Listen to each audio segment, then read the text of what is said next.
અંબાલાલ પટેલે પણ એક મોટી આગાહી કરી છે। તારીખ 22 થી રાજ્યમાં વાવાઝોડાની સાથે ભારે વરસાદની સંભાવના છે। 24મી થી પવનની ગતિ જે છે એ 100 થી લઈને 150 કિલોમીટરની ઝડપે જોવા મળી શકે છે।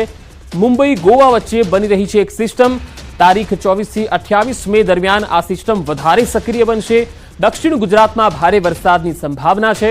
સૌરાષ્ટ્રમાં પણ ભારે વરસાદથી અતિભારે વરસાદની પણ આગાહી વ્યક્ત કરાઈ છે, જ્યારે મધ્ય ગુજરાતમાં પણ ધોધમાર વરસાદની આગાહી છે। ગુજરાતના ભિન્ન ભાગોમાં બપોર બાદ વરસાદ થવાની શક્યતા રહે છે, પરંતુ અત્યારે હાલ હવામાનમાં જે પલટો આવવાની શક્યતા રહે છે એ લગભગ મુંબઈ અને ગોવા વચ્ચે એક સિસ્ટમ બની રહી છે।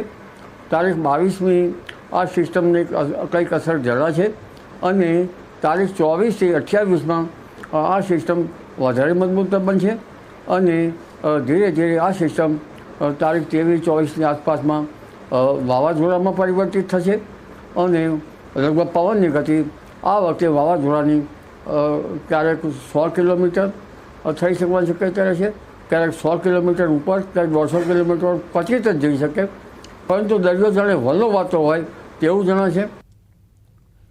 તો ચોમાસા અંગે હવામાન નિષ્ણાત અંબાલાલ પટેલે વ્યક્ત કરી છે ચિંતા। ગુજરાતમાં ચોમાસું મોડું પડી શકે, સર્જાઈ રહેલી સિસ્ટમના કારણે ચોમાસું સ્થગિત થઈ શકે।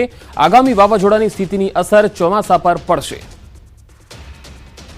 એક બાજુ સાયક્લોનની અસર અને અન્ય બાજુ મોન્સૂનની કમિંગની અસર જોઈએ તો આપણે લગભગ શ્રીલંકાના ભાગો પરથી 22-23 તારીખમાં ચોમાસું આગળ વધવાની શક્યતા જણાય છે, પરંતુ કદાચ વાવાઝોડાના કારણે આ ગતિ સ્થગિત ના થઈ જાય તે જોવું રહ્યું।